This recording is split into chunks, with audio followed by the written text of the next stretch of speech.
and let's sing along. People are just giving birth. I mean, this generation gave birth to a lot of people. So this is Ruaraka Constituency. Today, we are in a very interesting constituent, and we have actually walked with this gentleman all the way to here. I am named Mohammed. This is Mohammed. Mohammed, where are you from? No, 2013. 203. 203. Marsabit. So it's from Marsabit. Yeah. I am talking to Marsabit. Yeah. What is this kind of business? What is the business? Ladies and gentlemen, welcome again to another episode of Victor's with Victor. I hope you're enjoying the Nairobi city.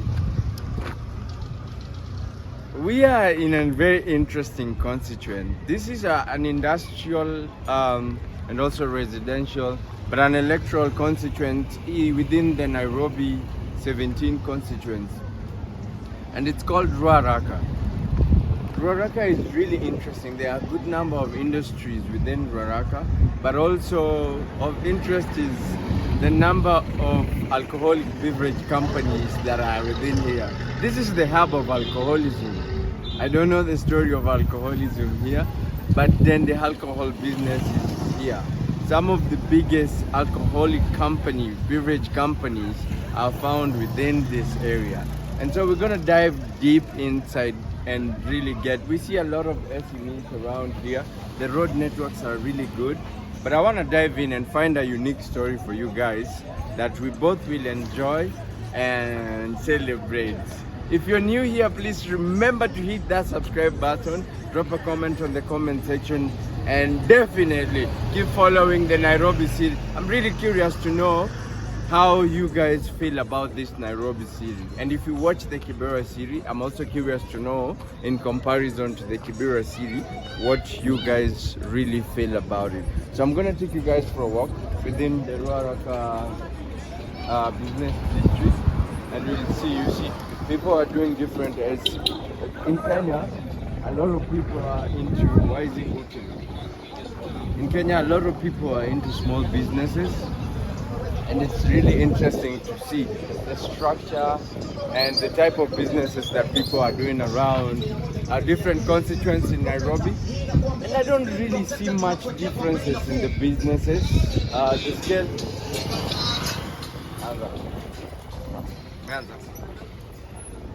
The scale of businesses could be different. I want Benji to move back and show you guys the businesses that we have on the street. And as always in the Kenyan street, one of the things that you will see is the small structures that people use for businesses. The population is growing. As we have seen in a lot of these constituents, they are continuing expanding, which shows population growth. Either people are moving from the rural to the urban, or people are just giving birth. I mean, this generation gave birth to a lot of people. So let's get into Ruaraka constituency and let's go! So when I say residential and industrial, this is a good picture that paints to you. These are residential homes. And on this other side, just right by me, we have industries.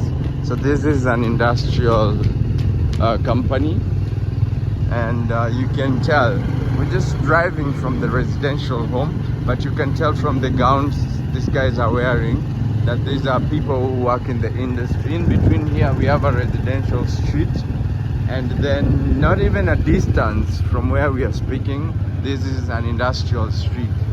So this is an industry. We have trade centers right here, and then on this other end we have this industry here, and you can see it's lunchtime, so people are outside for lunch. We have Sairaj right here, which is one of the biggest industry that does a lot of fiberglass products and also different products for the country. Also we have Thermo King here. There's so many industries. This is an industry, I don't know what it is, but you can tell this is an industrial street. So as we continue going outside, right, there's a lot of things here. Sai Raj. good. They do tiles, they do glasses, they do a lot of things. So this is all an industry. That's why I told you, Ruaraka is an industrial area. Look at this. Look at this. So enrolling the Nairobi city with different constituents, now you get a picture of what different constituents have and what different constituents entail. So this is the main street, the main road, and on the other side we have an industry, motor vehicle industry. Yeah, we have Kenafric Business Park. This is all an industry, and it stretches all the way. Look at all this. This is industrial. So most of this area is covered by industrial companies, and I think most people who come to stay in Ruaraka are either workers or laborers of these industries. Wow. Wow. Yeah, so we'll go down the street, industrial street. Down there you see a mix of both residential and industrial. On this side you see residential, and on this side you see industrial. Ladies and gentlemen, I hope you're enjoying this tour in the Nairobi city. This is Ruaraka Constituency, and look at this. Every time I drive through, this is what I see: a plate of boards. In doing the stories of the constituents, we want to bring you deep down. So these are goats in hundreds of numbers. We are yet to get deep into the story and really understand what is it that is going on here. If you're new here, please remember to subscribe. If you're a continued supporter, to celebrate and appreciate you. Welcome to another episode of Victors with Victor, as we continue the Nairobi constituent stories. Today, we are in a very interesting constituent, and we have actually walked with this gentleman all the way to here. As you can see, you might think this is in the village. This is in Nairobi, and it's entrepreneurship at its best.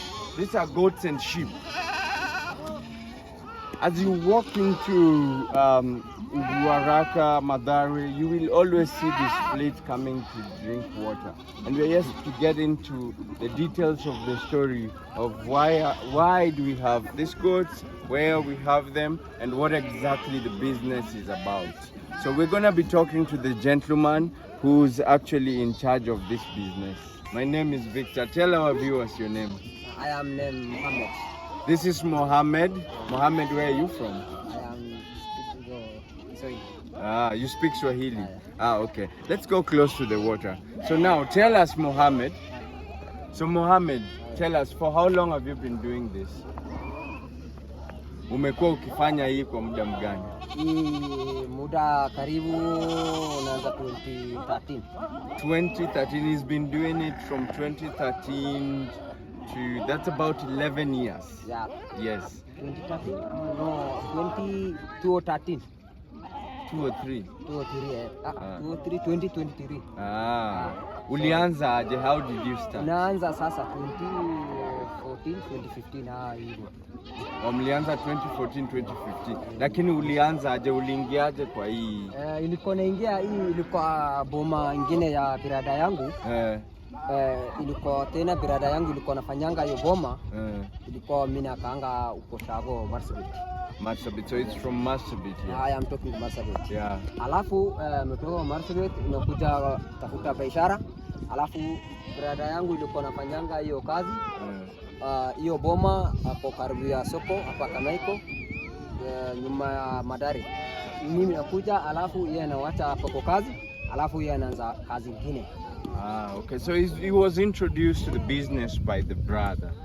Ulikuja kutoka Marsabit ukiwa miaka ngapi? How old were you when you came from Marsabit? I am 19 years old. You are 19? Yeah. How old are you now? 24 years old. Oh, 24 years old. Okay, so what is this kind of business? What is the business? Ni biashara gani? Hii biashara gani hii sasa, hii soko, hii mbuzi inatoka kwa soko pande mingi. Tanzania, Narok, Bisil, Mukamba, bas Dolole, unatoka from kila mahali. So the goats come from everywhere? Yeah. Alafu inakuja unatarmusha hapa kama iko soko.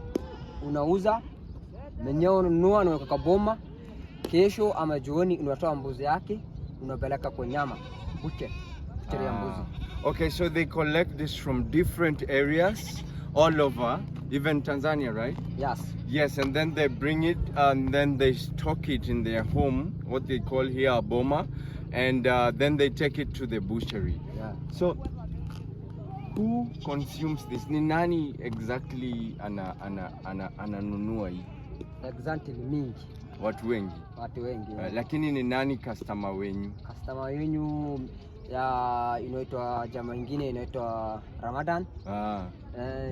Mzee ingine fulani ya mzee Wata, mzee Rubai. Inaitwa jamaa ingine Boji, Irbo.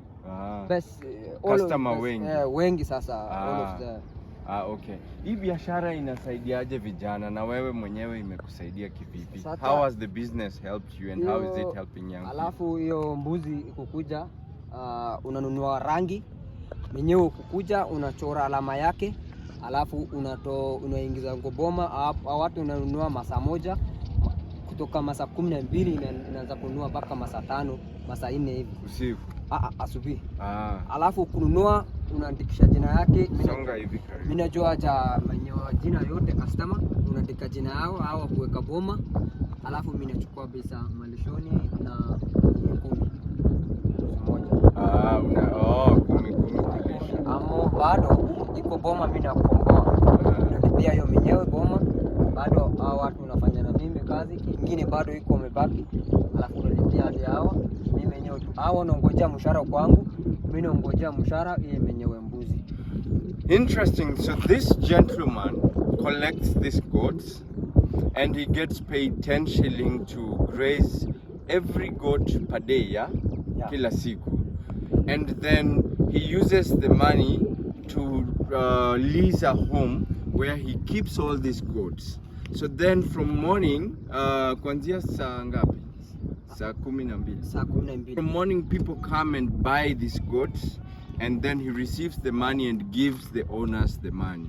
He's also been able to create job for more young people who are working with him. Hawa vijana unawatoa wapi? Where do you get them? Hawa tu hadi bande yangu tu wametoka. Marsabit. Yes. Okay. So he gets young people from Marsabit and comes here and give them the job. Nairobi ilivyo. Nairobi iko aje kwako? How is Nairobi for you as a city? Nairobi I am iko sawa, lakini kidogo hii maisha kidango hii serikali imekuja. Zamani hii mbuzi ilikuwa nakujanga mingi zaidi ya watu 4 ama watu ya 5. Hii 65 600 mbuzi 52 hii. Zamani ilikuwa 9000 1100 ama 871 anakujanga hivyo. So sikuzi hakuna hata biashara. Hii mbuzi zamani kutoka Narok kutoka mbuzi moja ilikuwa 30 ama 70. Sasa hii mbuzi moja unakuja na kutoka Narok 250 to 70. So no biashara, kuna biashara kama so Nairobi is a bit challenging for him for business. Initially the business used to be good, the numbers. I'm really not very clear about that, but we'll translate that. But now it's become really difficult for him to do business. Uko na imani gani? What is your hope in this business? Uko na imani, unataka kujiona wapi miaka 5 ya kuja? Miaka 5 kuja hapa sasa niko na mtoto mmoja. Sasa na hii kazi ameolewa hadi bibi, nifanya tu hapa kama iko Rosi. Hadi bado ilikuwa nataka kubadilisha kazi nyingine, bado hii kazi ilikuwa narudi chini. Tena ilikuwa zamani mbuzi, saa hii very shiven mbuzi naendanga nje. Sawa. Mbuzi haiwezi taramuka. Zamani mbuzi kutaramuka hapa ilikuwa mingi, biashara ilikuwa mzuri. So saa hii mbuzi nyama mara Dubai mara Qatar unaenda na ndege, so hakuna hata mbuzi mingi. Sasa sisi tunataka kuomba kama hata serikali kuona hii video. Bado sisi hapa Kenya tuko na njaa, lakini mbuzi one goat 12,000 ama 15,000 hivyo. Zamani ilikuwa hii mbuzi ilikuwa zamani 6,000 ama 7,000, saa hizi 12,500 13,500, sababu hiyo soko unaenda nje unafanyisha hiyo biashara anataramusha. So hivyo hata sisi watu haiko kukula kwa nyama ya Kenya. Okay, so he's saying the business is not very good as it used to be, so he's advising the government. We'll translate a lot of it down there. Lakini sasa swali yangu, he also been able to marry and have a child. You have a child, yeah?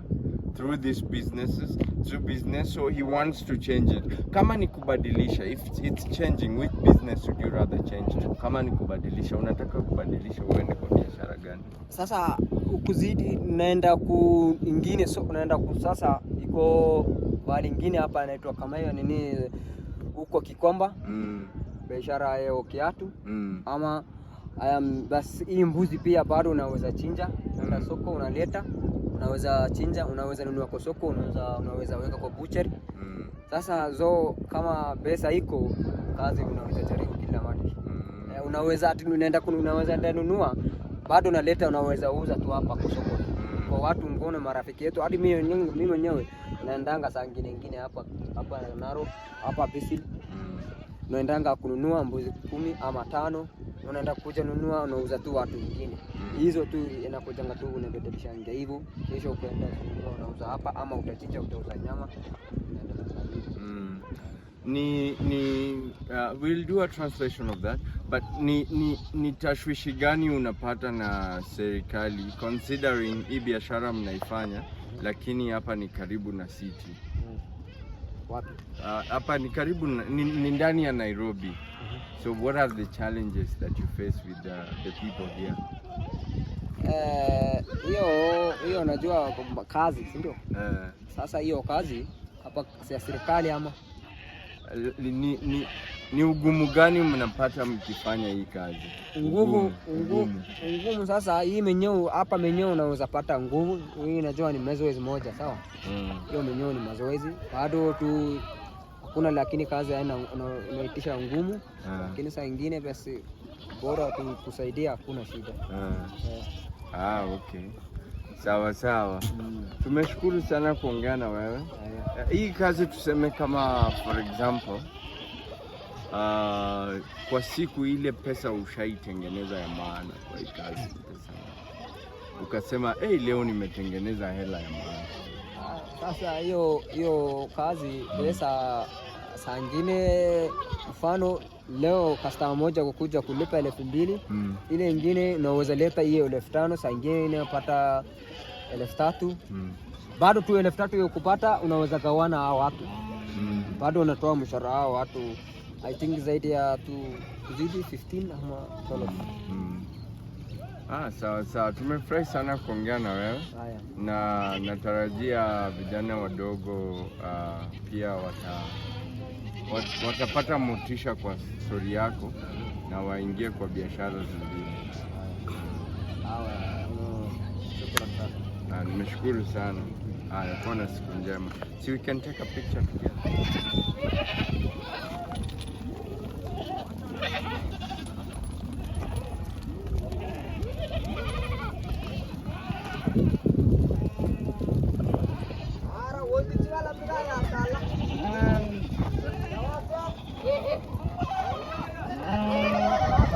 So you might think this is in the village. This is actually within Nairobi, ladies and gentlemen.